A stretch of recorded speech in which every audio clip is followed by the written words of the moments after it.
200 प्रवचन, मन ही पूजा मन ही धूप, भाग 1, बाकी अंश। इसलिए कहानी तो बिल्कुल झूठ है,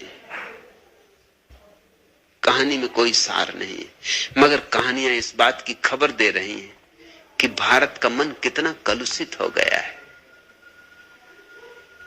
कि हम अपने श्रेष्ठतम लोगों को भी सीधा सीधा स्वीकार नहीं कर सकते, जैसे हैं वैसा स्वीकार नहीं कर सकते। लेकिन मैं तुमसे कहना चाहता हूं कि रैदास भारत के आकाश में ध्रुव तारे की भांति है। ब्राह्मण होकर ब्राह्मणत्व को उपलब्ध हो जाना कठिन नहीं, क्योंकि सारी सुविधा वहां है। राजपुत्र होकर बुद्ध हो जाना कठिन नहीं, क्योंकि सारी सुविधा वहां है। जैनों के 24 तीर्थंकरी राजाओं के बेटे, सुविधाएं हैं, सुख है, वैभव है। और जब सुख हो, वैभव हो, तो सुख वैभव से मुक्त हो जाने में अड़चन नहीं होती, क्योंकि साफ दिखाई पड़ जाता है कि कुछ सार नहीं। जिसके पास धन है उसे धन में असारता दिखाई पड़ जाती। अब बुद्ध को सारी सुंदर स्त्रियां उपलब्ध थी, इसलिए जल्दी ही स्त्रियों से ऊब गए, ऊब ही जाएंगे। जो चीज तुम्हारे पास है तुम उससे ऊब जाते हो, तुम भी जानते हो। तुम्हारे पास जो है उससे तुम ऊब जाते हो। तुम्हारे पास जो नहीं है उससे उबने के लिए बहुत प्रतिभा चाहिए, बहुत प्रतिभा चाहिए। तुम्हारे पास जो है उससे उबने के लिए तो कोई प्रतिभा की जरूरत नहीं। धनी धन से उब जाता है, भोगी भोग से उब जाता है। जिसको संसार में सब तरह की सफलताएं मिलती हैं वो सफलताओं से उब जाता है। ये तो विफल आदमी है जो सफलता से नहीं उबता, उसे मिली ही नहीं तो कैसे उबे। ये तो निर्धन है जो धन में आशा टिकाए रखता है। ये तो अविवाहित है जो विवाहित होने का विचार करता है। विवाहित से तो पूछो, वो आत्महत्या के विचार कर रहा है। चाहे मर ना सके, क्योंकि मरना भी कोई आसान काम नहीं। मैं विश्वविद्यालय में शिक्षक था तो मेरे पड़ोस में एक बंगाली प्रोफेसर थे, भट्टाचार्य। मैं पहले ही दिन उस मकान में पहुंचा था। मुझे कुछ भट्टाचार्य के परिवार के रहस्य पता नहीं थे। दीवार पतली थी, आवाज यहां से वहां आती जाती थी। रात को 12 बजे उनकी पत्नी में झगड़ा हो गया। मेरी भी नींद खुल गई। कोई उपाय ही ना था, सुनना ही पड़े जो हो रहा था। बात जब बहुत बढ़ गई तो मैं भी थोड़ा चिंतित हुआ, क्योंकि भट्टाचार्य ने अपना छत्ता उठा लिया और कहा कि मैं चला मरने, मैं जाकर ट्रेन के नीचे सो जाऊंगा। पत्नी ने कहा जा जा। तब तो मैंने कहा ये तो बड़ा मुश्किल है, अब ये मुझे बीच में आना ही पड़ेगा। ये कहीं रात 12 बजे और ट्रेन ज्यादा दूर नहीं थी, कोई मुश्किल से 4-6 फरलांग का फासला था। ये पटरी पे जाके लेट जाए, मर जाए, अच्छा आदमी। और पत्नी को फिक्र नहीं होगा, जा जा। मुझे बोलना चाहिए या नहीं, क्योंकि मेरा अभी परिचय भी किसी ने उनसे नहीं करवाया है।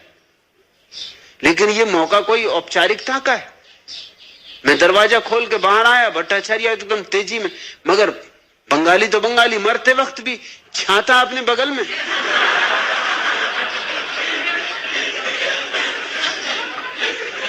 छाता लेके एकदम निकल ही गए घर से।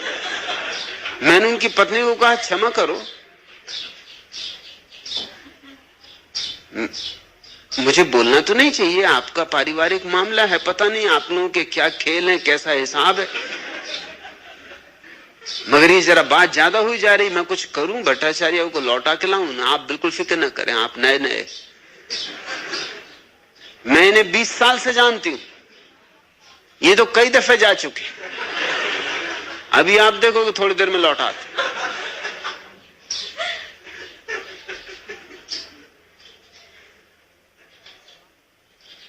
उसने कहा कि अब आपने पूछ ही लिया तो आपको कह दूं, एक दफे तो ये टिफिन लेके गए थे मरने। आपको छत्ता देख के हैरानी हो रही होगी।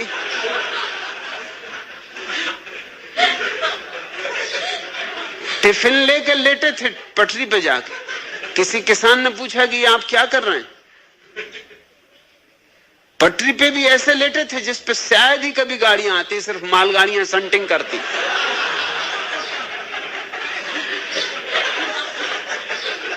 किसी किसान ने पूछा आप ये क्या कर रहे हैं?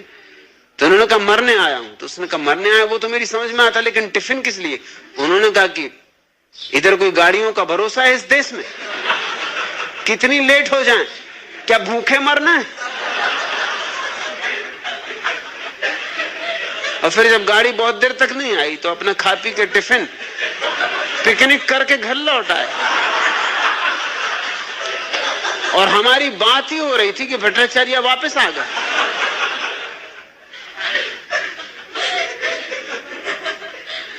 मैंने पूछा कि आप लौट आए? उन्होंने कहा कि देखते नहीं पानी गिरने लगा।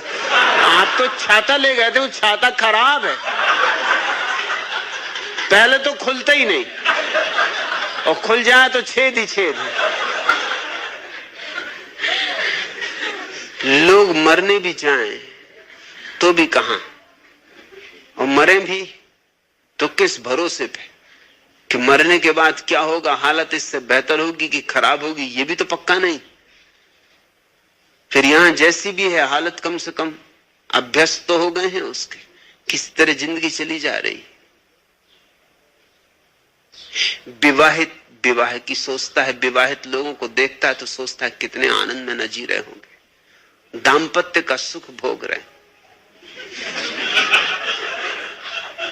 और दंपति भी ऐसा दिखाने की कोशिश तो कम से कम करते हैं जब सड़क पर निकलते हैं कि बड़े सुखी, लेकिन कहां का दाम्पत्य का सुख? सुख इस जगत में मिलता कहां? सिर्फ दिखावे, झूठी मुस्कुराहटें, चिपकाए गई हुई, ऊपर से लगाए गए रंग, जरा सी वर्षा हो जाए बह जाए।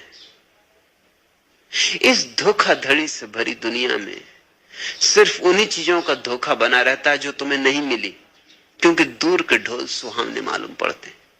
कहावत है ना कि पड़ोसी के बगीचे की घास ज्यादा हरी मालूम पड़ती, अपनी घास सूखी सूखी लगती, क्योंकि तुम्हें अपनी घास निकट से देखने का मौका मिलता है। पड़ोसी की घास तुम्हें दूर से दिखाई पड़ती, दूर से दुर्गुण नहीं दिखाई पड़ती।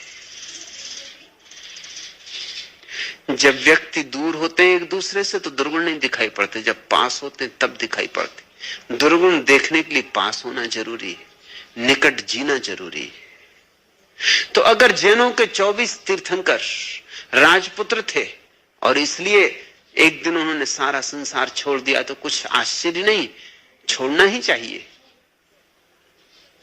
मेरी तो सम्राट की परिभाषा ही यही है कि जो एक दिन सब छोड़ छाड़ दे, उसका अर्थ है कि उसने जान लिया, उसका अर्थ है कि वो सम्राट था। जो पकड़े ही रहे समझो कि अभी गरीब है, दीन है, दरिद्र है। लेकिन रैदास अनूठे हैं, गरीब चम्हार के घर में पैदा हुए, जहां न धन है, न पद है, न प्रतिष्ठा है, और फिर भी पद, प्रतिष्ठा और धन के पार उठ गए। इसलिए कहता हूं वे ध्रुव तारा हैं।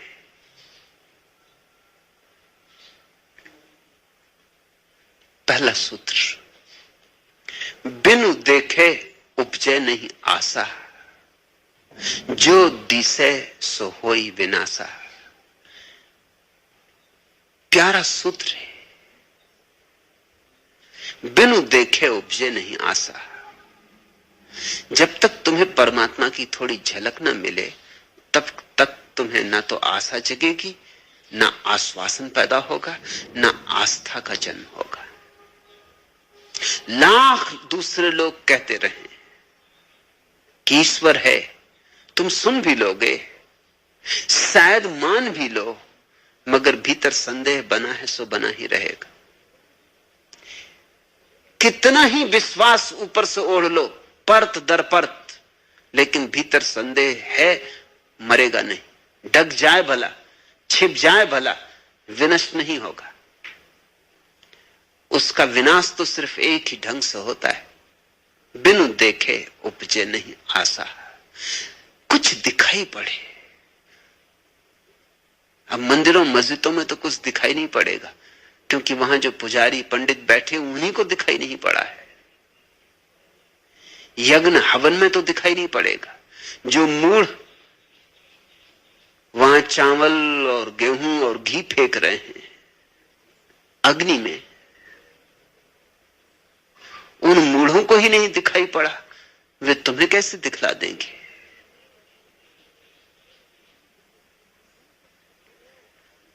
अंधों से पूछ रहे हो प्रकाश की परिभाषा। आंख वालों को भी परिभाषा करनी कठिन है। अंधे परिभाषा कर रहे हैं और दूसरे अंधे परिभाषा मान रहे हैं। तुम्हारी जितनी मान्यताएं सब उधार है, इसलिए तो तुम्हारी जिंदगी एक रेगिस्तान है जिसमें मरुद्यान नहीं। चंदूलाल किसी नौकरी के लिए परीक्षा देने गए थे। परीक्षा शुरू हुई। परीक्षक ने चंदूलाल से कहा कि चंदूलाल, तुम बार बार पीछे मुड़कर क्यों देख रहे हो? चंदूलाल बोले, मैं क्या करूं हुजूर, इसी प्रश्न पत्र में तो लिखा है कृपया पीछे देखिए।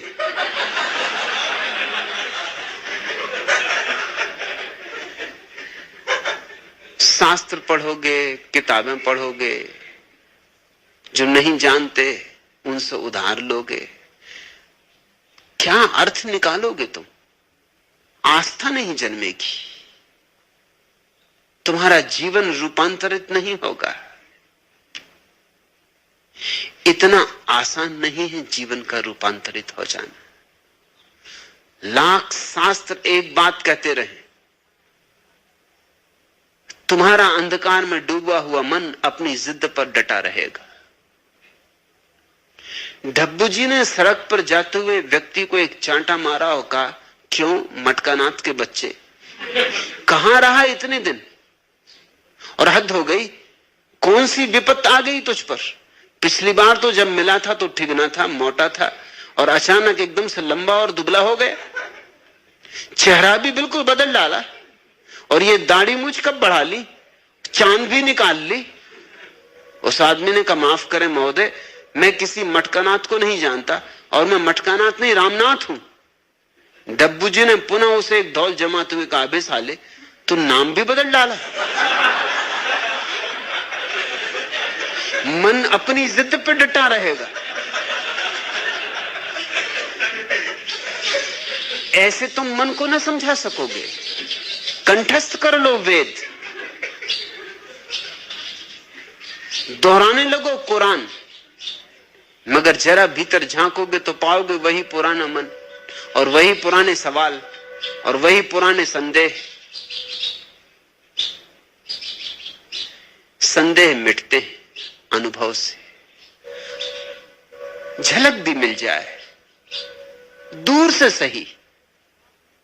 गौरी शंकर को तुम हजारों मील दूर से झलकता हुआ देख लो, उसके ऊपर जमी हुई कुंवारी बर्फ, उस पर चमकते हुए सूरज की किरणें, उसका अपूर्व रूप सौंदर्य हजारों मील दूर से तुम्हें दिखाई पड़ जाए तो भी आशा जग जाएगी। निमंत्रण आ गया, पुकार आ गई, और अब ये पुकार निज की है, ये तुम्हारी अंतरात्मा का अनुभव है। अब तुम यात्रा पर निकल सकते हो। अब तुम्हारा जीवन एक तीर्थ यात्रा बन सकता है। अब तुम खोजना चाहोगे। विश्वासों ने लोगों को धर्म से वंचित किया है, विश्वासों ने लोगों का धर्म मार डाला है। हृदास ठीक कहते हैं, बिनु देखे उपजे नहीं आशा। झलक भी मिल जाए, जरा सी झलक, आशा में ही आस्था का फल लगेगा। जो दिसे सो होई बिनाशा। और भी एक अद्भुत बात है कि जिसने उसकी झलक भी देख ली वो विनष्ट हो गया, उसका अहंकार मिट गया। दो नहीं रह सकते, तुम और परमात्मा दोनों साथ साथ नहीं रह सकते।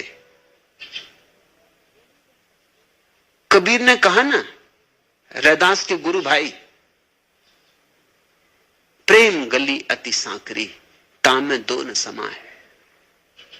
बड़ी सकरी गली है प्यार की, प्रीति की, उसमें दो नहीं समा सकते, या तो तुम या परमात्मा। वो दिख गया तो तुम गए, तुम अंधकार जैसे हो, रोशनी हो गई कि तुम गए। वफा के पर्दे में क्या क्या जफाएं देखी, निगाहे लुत्फ पर अब मुझको एतमाद नहीं। मुझे यकीन है मगर दिल को क्या करूं कि उसे किसी के वाद ए फरदा पे एतमाद नहीं। और पंडितों ने तुम्हें इतना नुकसान पहुंचाया है कि उनकी बातें सुनते सुनते अगर कभी तुम किसी सदगुरु के पास भी पहुंच जाओ तो उसकी बातों पे भी तुम्हें भरोसा नहीं आएगा। तुमने इतनी बातों पे भरोसा किया और धोखा खाया है। तुम्हें इतने धोखे दिए गए, 100 में से 99 मौकों पर तुम्हें धोखे दिए गए, तो 100वें मौके पर अगर सच्चा हीरा भी हाथ में आ जाए तुम उसे भी फेंक दोगे। तुम्हारी आंखें ही अब आस्था करने में जैसे असमर्थ हो गई। यह बड़ा दुर्भाग्य है।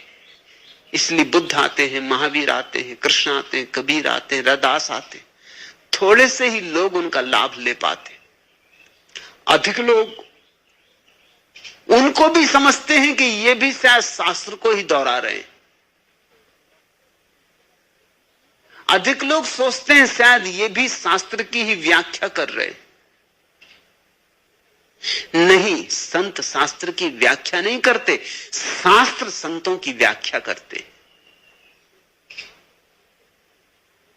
शास्त्र संतों के लिए प्रमाण बन जाते। शास्त्र साक्षी देते हैं कि संत जो कहते हैं ठीक कह रहे हैं। संत शास्त्रों पर निर्भर नहीं होते। अगर संतों को देखना हो तो सत्संग जरूरी है। सत्संग का अर्थ है उठो, बैठो, उनके पास रमो, ताकि धीरे धीरे तुम्हें यह दिखाई पड़ने लगे कि यहां एक व्यक्ति है जिसके भीतर कोई अहंकार नहीं, जिसके भीतर शून्य व्याप्त है। पहले तो तुम्हें संत के शून्य से परिचय बनाना होगा, और जब शून्य से परिचय बन जाएगा तो पूर्ण से परिचय बनने में देर न लगेगी।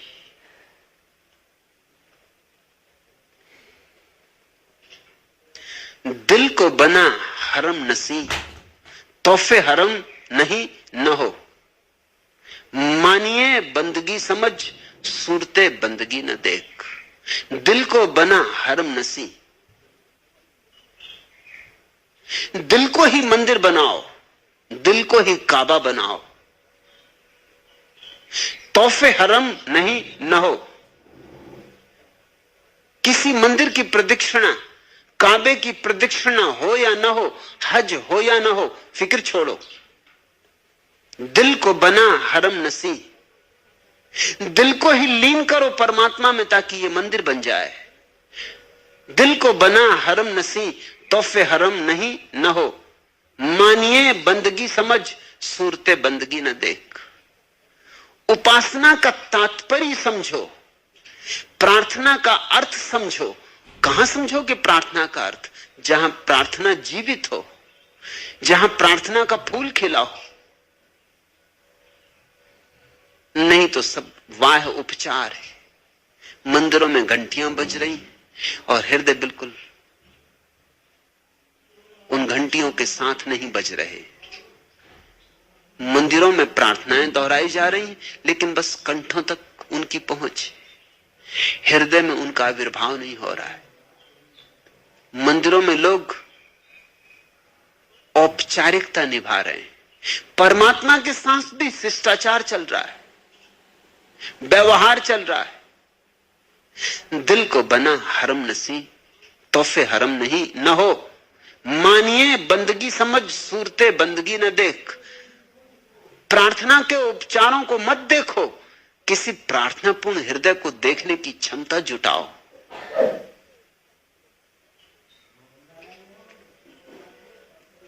कोई रिंदी की इस जरफे नजर की वुसअतें देखे, हर एक टूटे हुए सागर को जामे जम समझते हैं। निसारे क्षमा होकर बज़्म में कहते हैं परवाने, कोई समझे न समझे हम मायाले गम समझते।